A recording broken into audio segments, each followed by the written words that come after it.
Shalom Bapak Ibu Saudara yang kasih dalam Tuhan Yesus Kristus, apa kabar? Gimana keadaan saudara? Dimanapun Anda berada, ya, apakah ada sukacita, ada damai sejahtera? Atau Anda melihat kepada dunia semakin gelap, semakin nggak bisa lihat akhirnya? Mari kita lihat kepada terang yang ajaib yang ada di dalam Kristus Yesus. Dan Tuhan sudah membagikan kepada saudara dan saya untuk menjadi orang yang bersinar, untuk menjadi orang terang, ya, menjadi orang yang bersinar di dunia yang semakin gelap. Saya percaya di seluruh dunia ada binting-binting yang menyinari terangnya Tuhan. Ya, memang gak mudah, betul. Ya, saya juga gak pernah bilang mudah, tapi bukan soal mudah. Pertanyaan adalah, mau nggak menjadi orang yang terang, menjadi orang yang bersinar, menjadi orang yang menunjukkan terang Tuhan di dunia yang semakin gelap. Nah, kemarin kita mulai bicara tentang Jehovah Jireh, ya, Allah yang menyediakan. Nah, hari ini kita lihat kepada contoh di dalam 1 Raja-Raja pasal yang ke-17. Ya. Kita lihat di dalam 1 Raja-Raja 17 di mana Elia menyampaikan kepada Raja Ahab bahwa akan terjadi kekeringan. Tidak akan ada hujan turun selama 3 tahun. Ternyata selama 3,5 tahun tidak ada hujan yang turun. Nah, pertanyaan saya, apakah Elia juga mengalami kekeringan? Iya, jelas. Ya, kekeringan itu seluruh dunia. Jadi seluruh dunia yang kena, berarti Elia, hamba Tuhan pun kena kekeringan. Tapi, ada tapi. Apa tapinya? Mari kita baca dalam 1 Raja-Raja 17 ayat yang ke-9. Di dalam 1 Raja-Raja 17 ayat yang ke-9 ini Tuhan berfirman kepada Elia, bersiaplah pergi ke Sarfat yang termasuk wilayah Sidon dan diamlah di sana. Ketahuilah, aku telah memerintahkan seorang janda untuk memberi engkau makanan. Wah, jadi Tuhan bisa pakai orang untuk menyediakan kebutuhan bagi orang lain. Ini sangat-sangat jelas. Ya, dikatakan aku telah, ini Tuhan yang berfirman, aku telah memerintahkan seorang janda. Oh, kasihan juga ya, seorang janda. Nah, apa yang terjadi? Sesudah itu, ia sampai ke pintu, sesudah itu ia bersiap lalu pergi ke Sarfat. Setelah ia sampai ke pintu gerbang kota itu, tampaklah di sana seorang janda sedang mengumpulkan kayu api.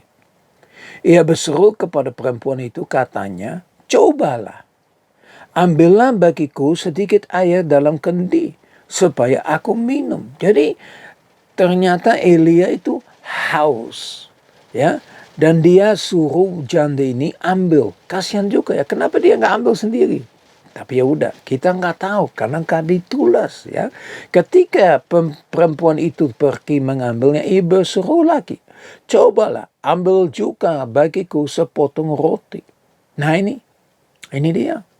Perempuan itu menjawab, demi Tuhan Allahmu yang hidup, sesungguhnya tidak ada roti padaku sedikit pun, kecuali sekekam tepung dalam tempayan dan sedikit minyak dalam buli-buli. Dan sekarang aku sedang mengumpulkan 2-3 potong kayu api. Kemudian aku mau pulang dan mengolahnya bagiku dan bagi anakku. Dan setelah kami memakannya, maka kami akan mati. Jadi wanita ini sedang mengambil kayu untuk makan makanan terakhir.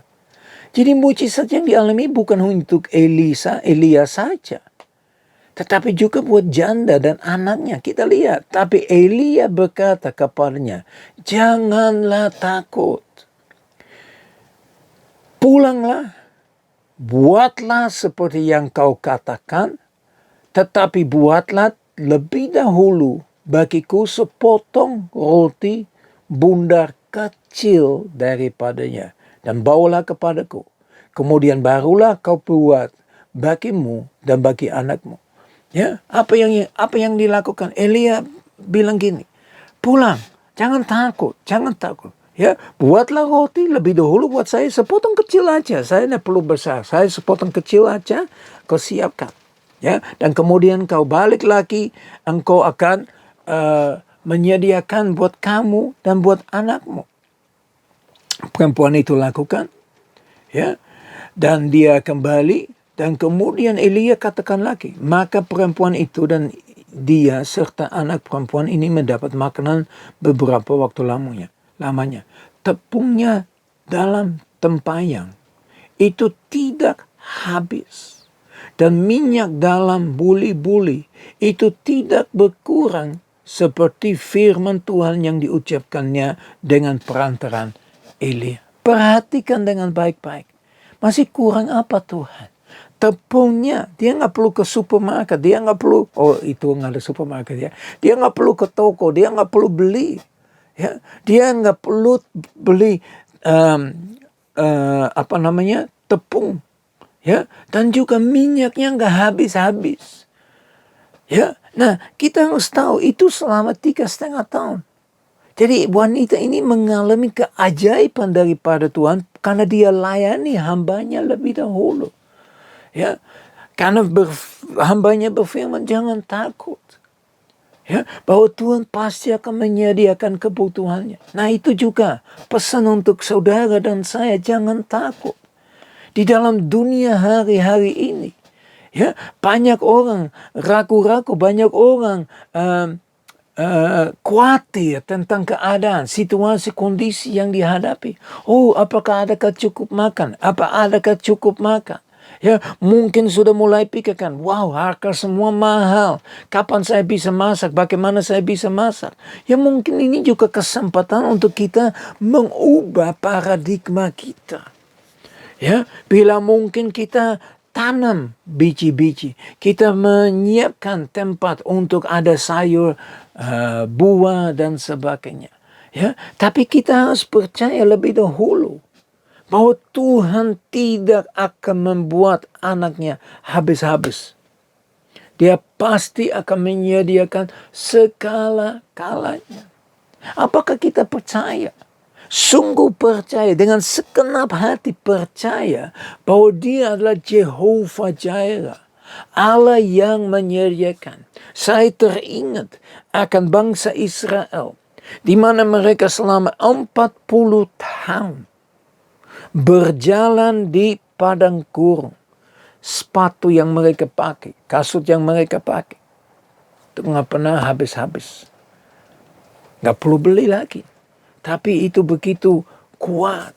Mana ada sepatu hari-hari ini yang kita bisa beli di toko di mana? Paling juga tahan 3 bulan. Kalau memang bagus mungkin setahun. Tapi mana ada 40 tahun. Bahkan baju pun.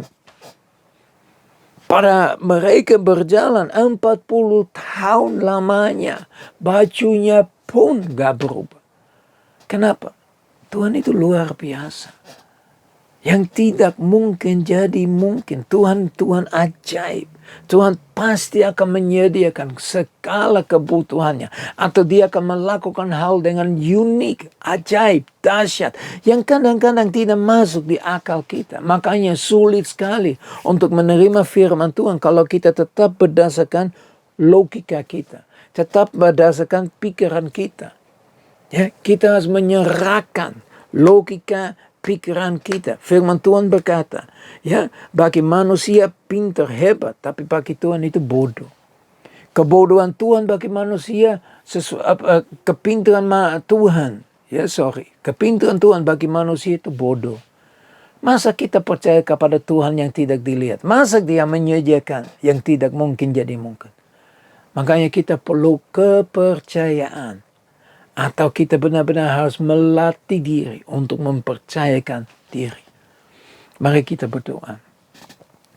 Bapa kami yang di surga, kami bersyukur dan muliakan Engkau Tuhan. Sekali lagi kami sudah lihat dan dengar dan membaca firman-Mu Tuhan yang begitu hebat, di mana Engkau menyediakan makanan roti bagi Elia, dan juga Engkau terus menyediakan tepung sama minyak Tuhan yang tidak habis-habis bagi janda dan anaknya Tuhan. Tuhan, Engkau adalah Tuhan yang luar biasa. Engkau adalah Tuhan yang dahsyat. Engkau adalah Tuhan yang ajaib. Tuhan yang dapat melakukan di luar dugaan kita, di luar pikiran kita, di luar apa yang kita dapat berdoa. Untuk itu Bapa, tolonglah kami. Tolonglah ketidakpercayaan kami untuk kami sanggup percaya dengan seluruh hati, dengan segenap hati, segenap jiwa, segenap tubuh, segenap akal budi Tuhan. Kami dapat percaya bagi Engkau tidak ada yang mustahil. Engkau adalah Jehovah Jireh, Allah yang menyediakan segala-galanya. Dalam nama Tuhan Yesus Kristus kami sudah berdoa. Haleluya.